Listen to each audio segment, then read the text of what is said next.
Welcome back to On the Same Page. We are on Daf Chaf Zayin Amud Aleph 27a of Maseches Megillah. We're starting 5 lines from the bottom of the page. The first word on the line is Rabbah, and then the Gemara says, Amar Rabbi Yochanan Mishum Rabbi Meir. Rabbi Yochanan said in the name of Rabbi Meir, B'nei ha'ir sheholchu l'ir acheres. If you have people of a city who travel to another city, upasku alein tzedakah, and the dwellers of the second city, of the city they are visiting, they solicit tzedakah, charity, from them and get them to pledge tzedakah. So nosnin, they should give the tzedakah to the collector, to the gabbai, to the distributor.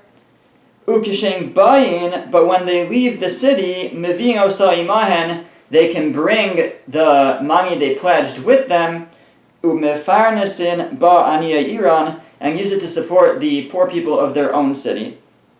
So they don't want to, since they pledged tzedakah, they don't want to appear as if they pledge but don't come through. So although they don't actually have to give it to the poor people of the city they're visiting, so therefore they should just give it over into the hands of the gabbai, of the distributor, for safekeeping, and then when they leave, they may bring it with them. That is the halacha when you have a group of people visiting another city. And Tanya Nami Hachi, we have a brisa that also teaches this. It says, B'nei ha'ir sheholchu l'ir acheres, if you have people of one city who travel to another city, upaskal alein tzedakah, and they get them to pledge charity, nostin, they should give it to the collector, ukishem bayin, but when they leave, mevin osa imahen, they can bring it with them to distribute in their own city. That's when you have a group of people. However, v'yachid sheholchu l'ir acheres, but if an individual goes to another city, upasko alav tzedakah, and they get him to pledge tzedakah, tinaseng aniye osair, he should give it to the poor people of the city, and he doesn't just put it for safekeeping and bring it back with him, rather he gives it to that city. Gemara doesn't tell us what the difference is, but perhaps the difference is that when you have a group of people and they're all giving tzedakah in a different city, that would greatly impact the poor people of their own city. So there we say that they should really take the money back to their own city, but they still have to give it, that they don't want to appear as if they pledge and don't come through, so they should give it in the time being to the collector, to the gabbai, not just the collector, but to the distributor, and then when they leave, they take it with them. But an individual who pledges, so it's not a major hit against his own city, and he's only one person, so therefore he should just give it in the city that he pledges it. Rav Huna Gazar Tanisa. Gemara tells a story that Rav Huna once declared a fast, and our fast day people gather to daven. So Olagabe Rav Chana Bar Chanilai B'chol B'nei Masya. So Rav Chana Bar Chanilai, who lived in a nearby town, he came along with the people of his town, with a whole group of people. They came to the city of Rav Huna, and Ramu Alay Tzedakah. And you have visitors in town. What are you going to do? You're going to ask them for tzedakah. So they solicited them for tzedakah, v'yavu, and they gave it. But with the intent of what we described before. They'll give it, and then when they leave, they'll bring it back to their own town. Kibo l'meisi, when they wanted to leave, amru le, they said to Rav Huna, Nosvan lon mar v'nezel v'nefarens b'niyei masin. Our master, you should give us the money, and we should go back. So we can go back and support the poor people of our town. Amar lahu, Rav Huna said to them, Tanina, but we learned in a brisa. The brisa said, V'omed devar mamurim, that when is it true that you can take back the money and bring it to your own town? V'she'ein sham chaver ir, when there isn't a big Talmud Chacham in the city overseeing the tzedakah distribution. Aval yesham chaver ir, but if there is a chaver ir, a big Talmud Chacham, tinaseng l'chaver ir, it should be given to the chaver ir, to the Talmud Chacham, to do as he sees fit. And Rav Huna was saying, without saying it, I'm a Talmud Chacham, and therefore, in this case, actually, it's my decision, it's my prerogative what should be done with this money, who it should be distributed to, and it seemed he felt that the money was better used in his town, perhaps, as we'll see in the next line, but then in the other town.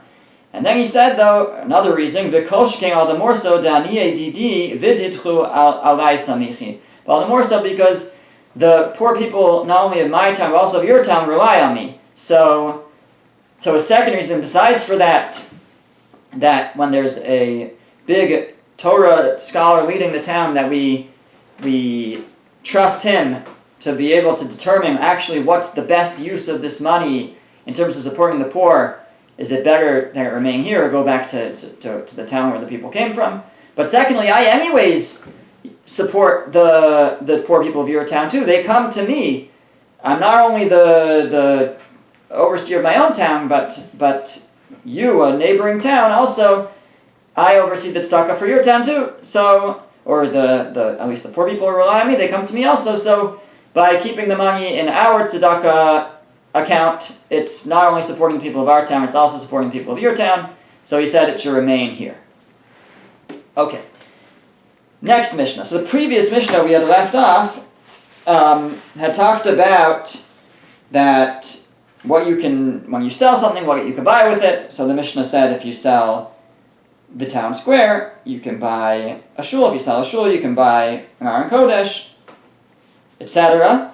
And but not in the opposite direction. If you sell a Torah, you can't buy Svarim. If you like Nevi'im, prophets, if you sell those, you can't buy the covers for a Torah.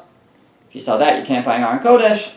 So now our Mishnah, really picking up from there, it says, Ein mochring es shel rabim liyachid. You cannot sell something that belongs to the public to an individual, mipnei shemoridin oso mikdushaso, because you lower it in its holiness. Divrei Rabbi Meir, that's the opinion of Rabbi Meir. So it seems, in general, Rabbi Meir actually is going to have a problem with selling lots of these things in general, because at least when you're selling it to a individual. In other words, previously, up till now, when we talked about selling things, after you, in many situations that we talked about, if you sell the shul, so then the shul could be used for whatever you want. If you have permission to sell a shul, then in some of those situations, the shul now can be used for other things. And we'll see that's the opinion of the Rabbanan. But meaning that the holiness, the Kedusha, gets transferred to the money, and you're limited in what you can do with the money. But the building itself is now free of holiness and can be used for what you want. But Rabbi Meir seems to say no, because Rabbi Meir is saying that if you sell the shul, you can't just do whatever you want with the shul. In fact, you can't even sell it to an individual who might use it as a shul, because that's lowering the Kedusha, because you can't compare a shul that's used by many to a shul that's used by just an individual. That's the opinion of Rabbi Meir. Amrulo, the Chachamim, the other rabbis, said back to him, Im King, if that were true, you should not be able to sell a shul or any of the items that we mentioned, Aron Kodesh, whatever it might be, from a large city to a smaller city, because that also lowers the Kedusha. You can't compare something being used by the multitudes to something being used by just a few people, even if it's still a million of people, but it's less people. And they said that's not going to be true, and they dismiss the whole idea, and they say no, you can sell even from the public to private use. So the Gemara asks, Shapir Kamri le Rabban Rabbi Meir. The Rabbanim make a good point to Rabbi Meir, because if you take Rabbi Meir's argument that you can't lower something in Kedusha, then you shouldn't be able to sell anything else. You'll never be able to sell something, at least not to a smaller party. So, says the Gemara of Rabbi Meir, what will Rabbi Meir's response be? How will he distinguish between selling from a public to private versus selling from a larger shul to a smaller shul? So, Rabbi Meir would say, Meir Gedolo, Leir Katana, Meikar Kadisha, Hashanami Kadisha. Now there's a difference. When you sell from a large city to a smaller city, yes, it's less people, but it's still very holy. It's still a group of people with which you can, it's a minyan, and when there's a minyan, you're allowed to say Davar Shebikdusha, you can say Kaddish and Baruchu and have Chazar Sashatz and Kriyas HaTorah. There's a significance to that.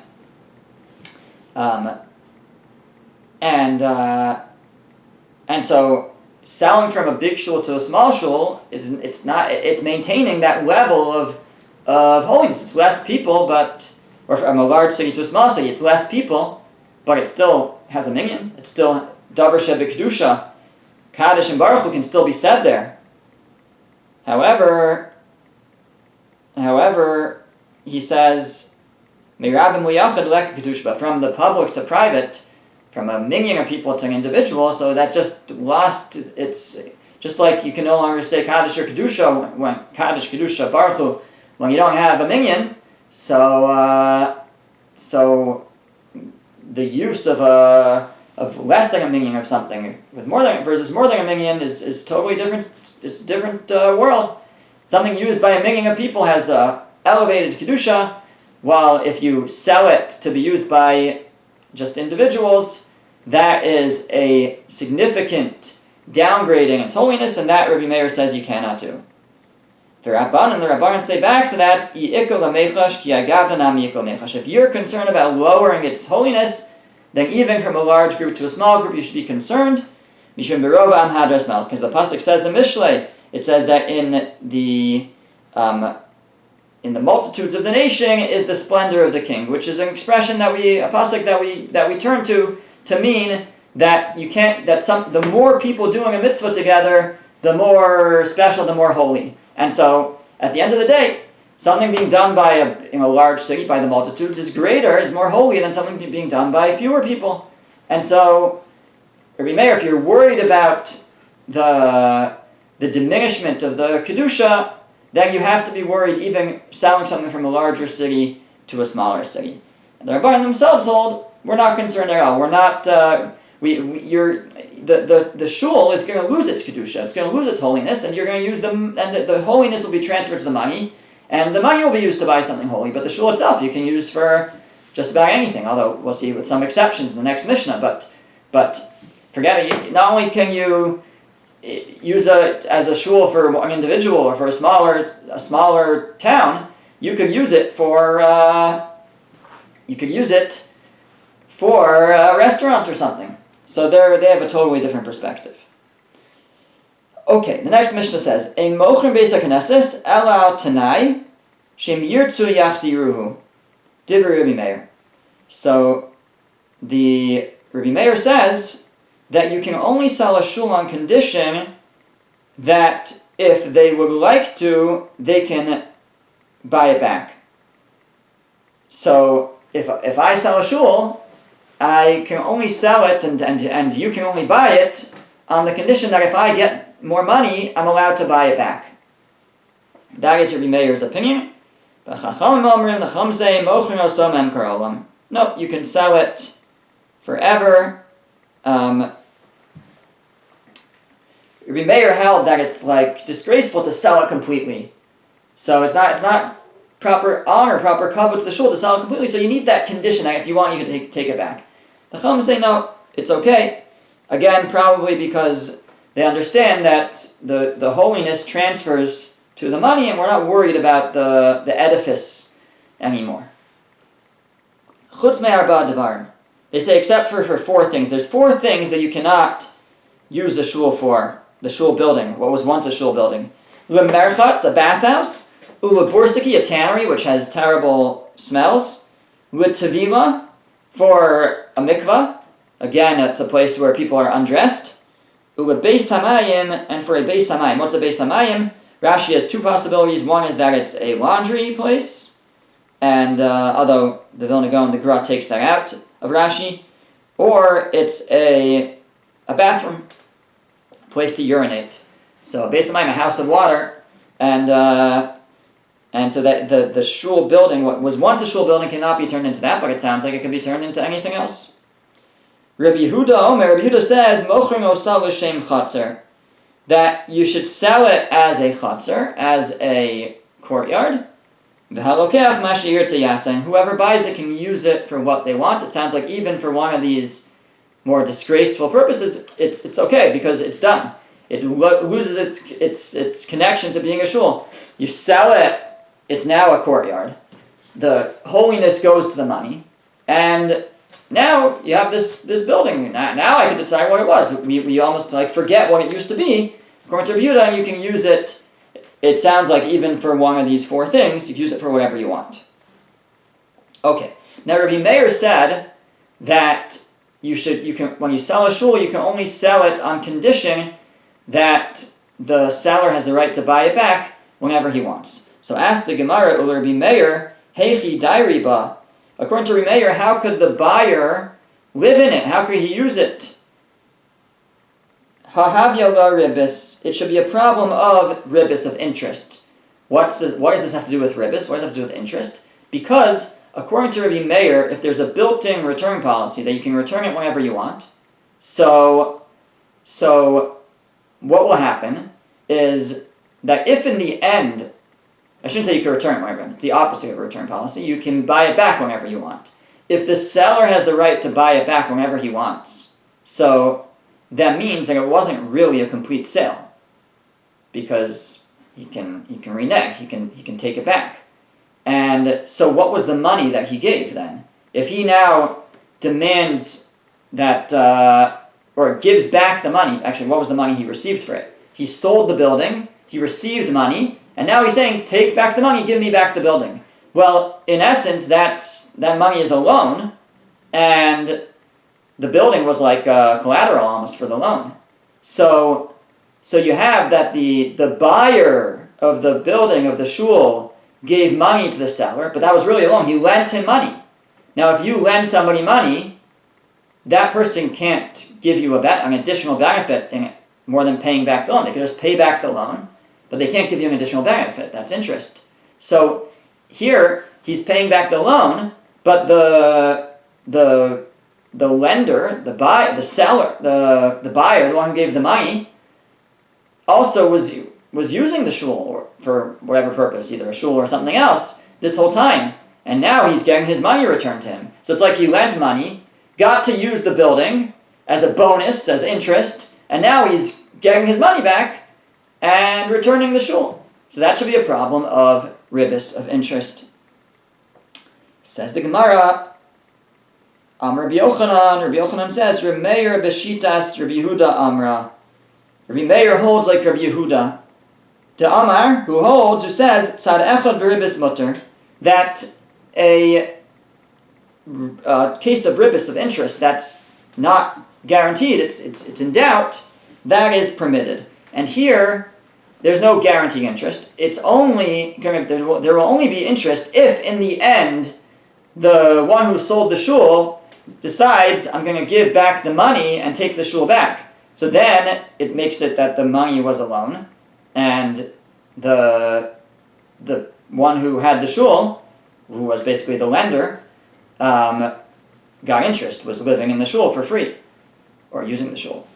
But if that never happens, if the one who sold the shul leaves things as they are, and never tries to buy it back, never gives back the money and takes the shul back, then it turns out that it was a sale, it wasn't a loan. And there's no interest, because it wasn't a loan, it was a sale. So Rabbi Yehuda holds that when it's not guaranteed that it's going to come to interest, and it's in the hands of the people involved, then it's permitted. Even if it would come to interest, it would be permitted. That type of interest is not forbidden. At least in the context of a sale. Ditanya, because we're learning a brisa. Hareshaya noshe b'chaveira maneh. Let's say a person owed his friend, was owed money from his friend. So let's give them names, Ruvain and Shimon. So Ruvain is owed money from Shimon. In other words, Ruvain lent money to Shimon. So Shimon wasn't paying back. So they said, if I don't pay back by a certain time, then this field will become yours, and in exchange for the money that you lent me, it will turn into basically a sale. So the question now is, he gives him that field, and as collateral, basically, who is allowed to benefit from the field in the meantime? So, well, let me just add one thing. I think that also over here, the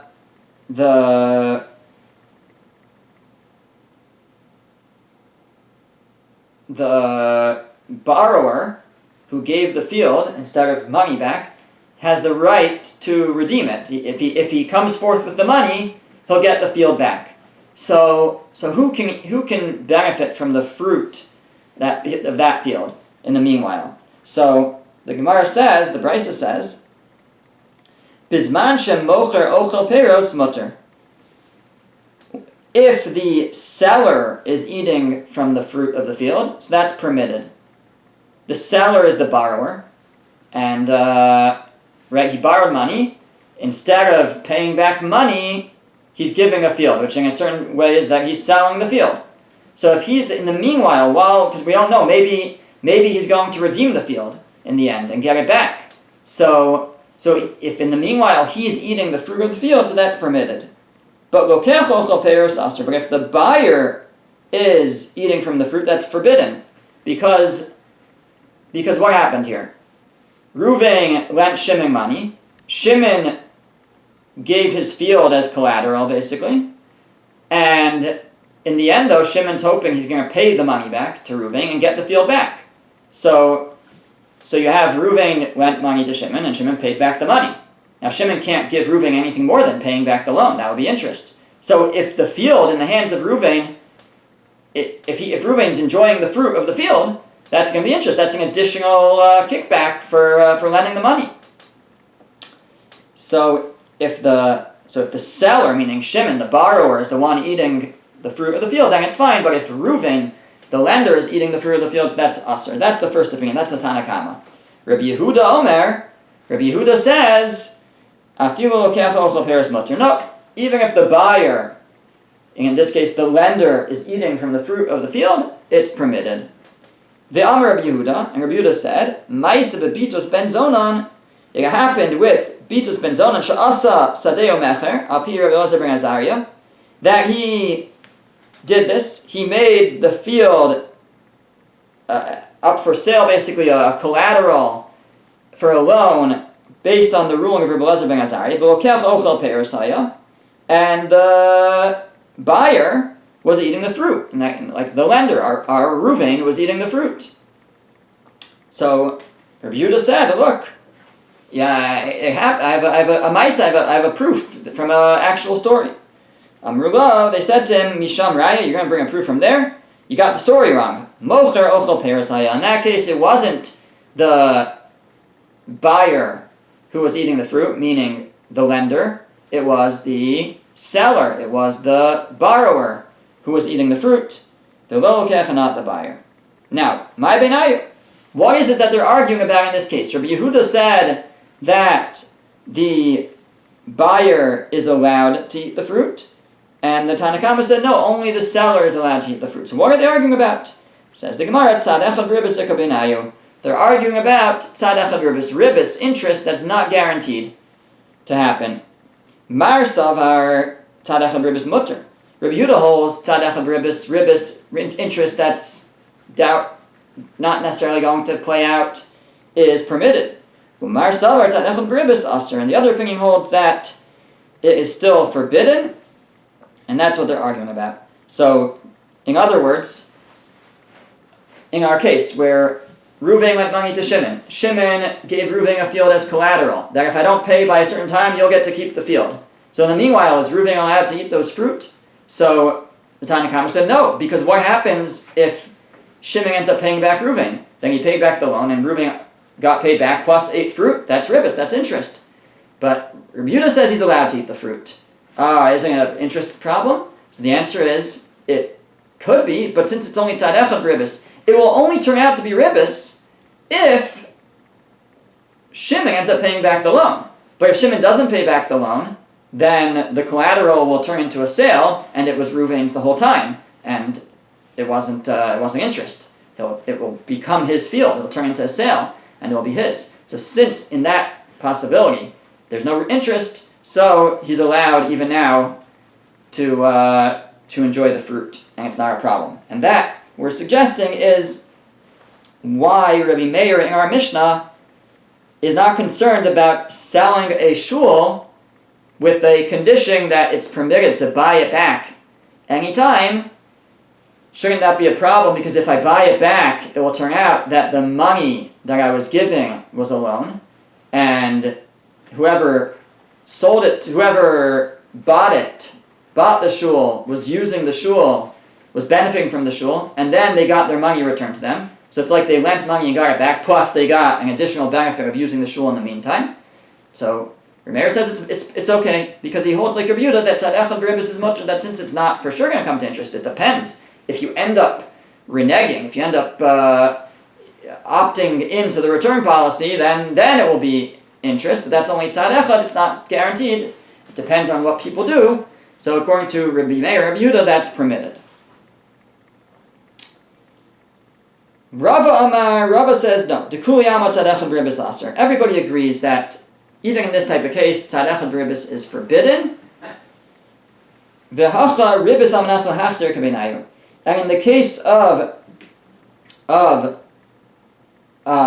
Rabbi Yehuda and the Tanna Kama, in the case of the fruit of the field, so what is it that they're arguing about? Why does Rabbi Yehuda say that the lender, is allowed to eat from the fruit? They're arguing about eating ribbis that you intend to pay back. Rabbi Yehuda holds that ribbis, interest that you intend to pay back, is permitted. But the Rabbanan hold that it's aser. So what's going on here is that again, we have Ruvain lent money to Shimon. Shimon gave his field as collateral to Ruvain, that if he doesn't pay back, Ruvain can keep the field. So can Ruvain eat from that field in the meanwhile? So Rabbi Yehuda said yes, and the Rabbanan said no.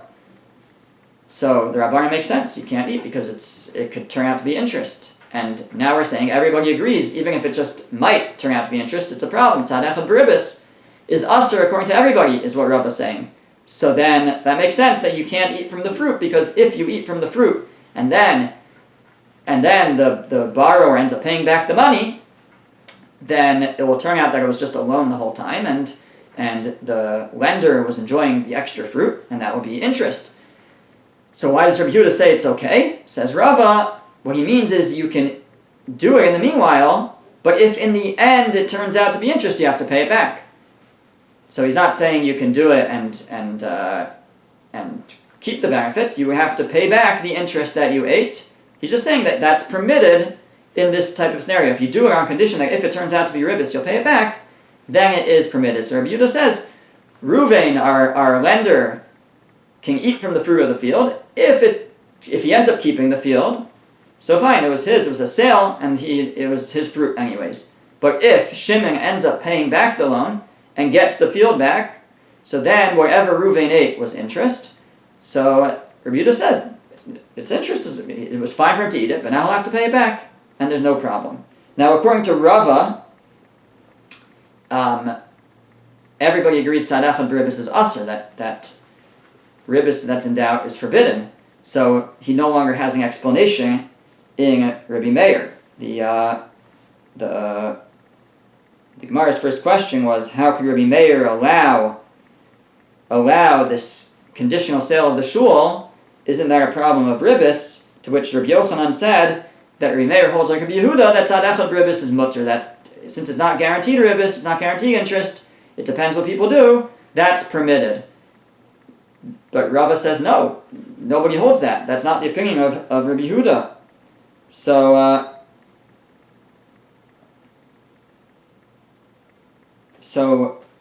what would he say is how he explained the Mishnah according to how is it permitted to sell a field on condition. So Tosfos asked this question, and Tosfos says that Rava would say that Rabbi Meir holds like Rabbi Yehuda, again, that almanas lahachzir is permitted, that ribbis with the intent to return it, if it turns out to be ribbis, is permitted. And that would be the case of the shul. We would say that they made a condition.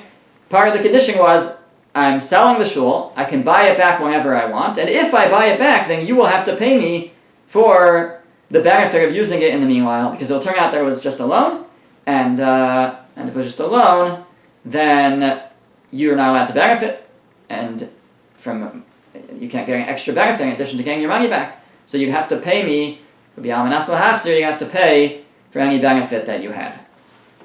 Okay, moving on. The Gemara now quotes from this Mishnah. It says, "The Chachamim said you can sell the shul forever. You don't need a condition, except for 4 things: bathhouse, tannery, mikvah, or bathroom." And Rabbi Yehuda said that you can sell it just for a chutzner, as a courtyard, and then people can do whatever they want with it. Says the Gemara, Amar Rabbi Yehuda Amar Shmuel. Rabbi Yehuda said in the name of Shmuel, Mutter la'adam lahashtim mayim b'soch dal amos shel tefillah. A person is allowed to urinate within 4 amos of where they davened.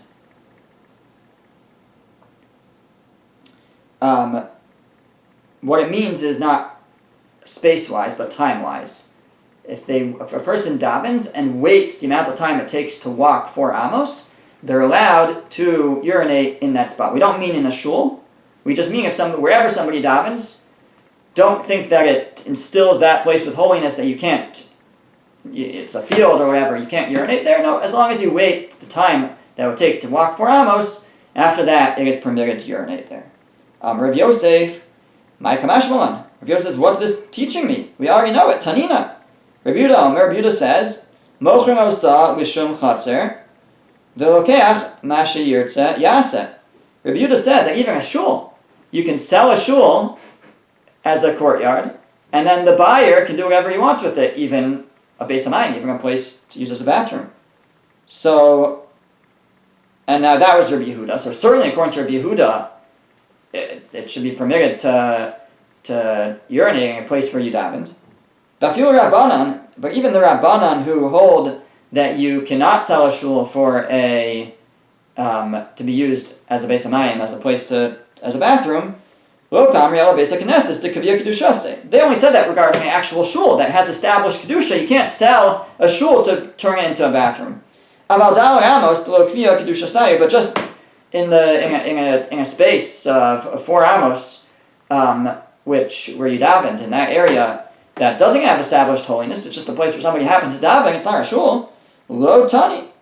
They didn't say, they never said that you won't be able to use it. They would agree that you can use it as, you can urinate there. Okay, now the Gemara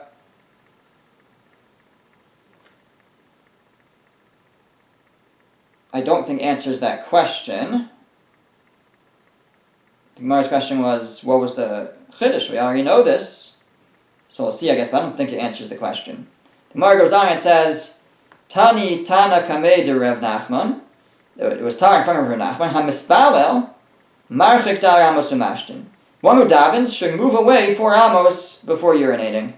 So this is distance. They should distance themselves 4 amos from where they daven and then urinate. V'hamashting, and somebody urinates, Marchik Dar Amos Mispalel. He should move away 4 amos from where he urinated and then daven there. Amarle, so Rav Nachman said to whoever said this in front of him, Bishlam Hamashting Marchik Dar Amos Mispalel.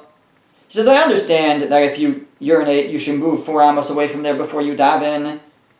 Tanina, that was learned. Kama yarchik mehen umingatzala dal amos. It's a brisa or a mishnah. It says, how far away do you have to move from where you urinate or defecate? You have to move away 4 amos. Now you might need to do more in the case of tzoa, of feces, but at least for starters, you have to move away 4 amos. So we know that if you urinate, you have to move 4 amos away before you daven. Ela hamispalel marchik dar amos umashtin, but one who davens, you have to move away 4 amos before you urinate. Lamali. Why? Ihachi, if you would say that, Kaddish dina lekulo shlili din erda. You just sanctify every street in erda. You know, there's not a place where somebody hasn't davened at some point. so in the streets of Nerida. So every place should have holiness. If you think that just davening somewhere gives it holiness, now you have to move away from there to urinate, then everywhere's going to have holiness. So the Gemara says, okay, you're right. It says we have to rewrite this brisa. Tani, what it should say is yishe. Wait the time of 4 amos and then urinate. Not that you have to move away 4 amos, because that would imply that the place is holiness. You have to move 4 amos away. Rather, no, it means wait the amount of time that it takes to walk 4 amos, and then you can urinate. So still we have to understand that. Says the Gemara, Bishlama, Mashting, Yishek, Hilf, Amos. I understand if somebody urinates, and then they want to daven, they should wait a few seconds, the time it takes to walk 4 amos, because there could still be droplets, so they should wait a bit before they start to daven. They might still have droplets coming down. Ela mispalel, but somebody who davened yishak lehilch dal amos normally, why would you have to wait before the amount of time before amos? You finish davening, you're done. So why do you have to wait before you urinate? Rav Ashi said, Shekol dal amos tfilas sedura b'rechushim marchashan sfase. Says because for that amount of time, you still have the words on your lips, and your lips are still whispering. So even when you think you're done, you're not really done, so you should wait a little bit. Not so clear what he means by that. Like usually when you're done, you're done. Maybe what he means is that if you didn't have to wait from when you finished, then, like we do during Elena, we're already packing up our stuff and getting ready, so if a person didn't have to wait between finishing and urinating, then they might not finish before they go and urinate. So this way, we know you need a space. You need a time space in between. You have to make sure you're finished, your lips aren't still whispering anything, and then you wait that amount of time after you're done, and then it's permitted to urinate. Okay. Now the Gemara moves on to a topic that it's going to have many, many different examples of, and that is different great sages giving their life advice. So it says, Shalu Talmidav es Rebbe Zakkai. The students of Rebbe Zakkai asked him, B'maher achtayam, and you'll see the connection of why it gets into this topic is in the first line. So they asked him, what was it? What merit did you merit to live a long life? So Amar Lahem, he said to them, Miyamai lo ishtanti mayim b'sof dal amos shel tefillah, because I never urinated within 4 amos of where I davened. So either time-wise or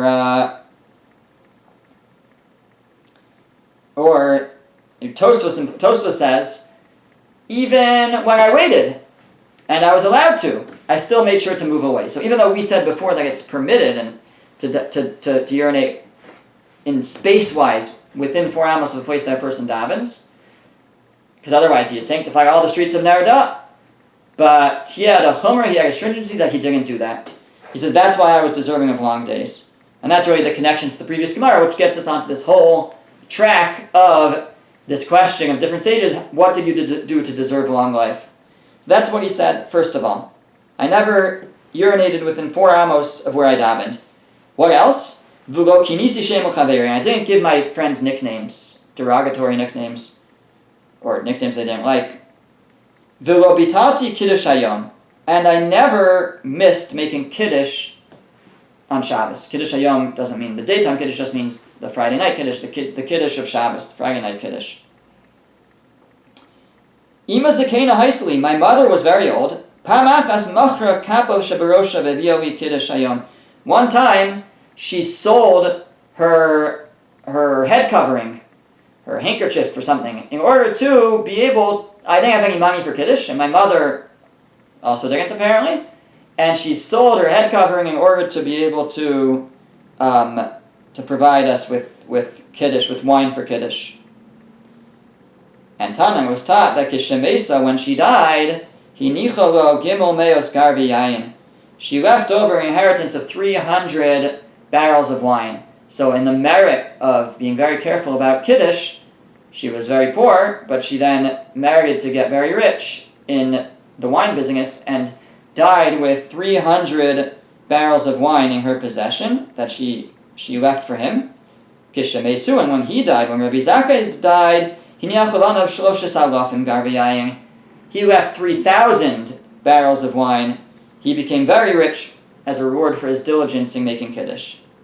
Rav Huna hava asa risa b'kai kamed derav. Rav Huna was once wearing like a belt made of straw or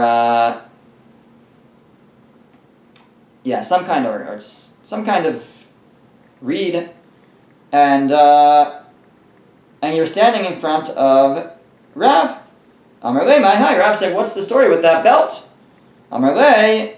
So Rav Huna said, "Lohavli kiddusha." I didn't have any money to buy wine for Kiddush. Umashkante lehamayni. I had to borrow money, and I gave my belt as collateral in order to be able to buy wine.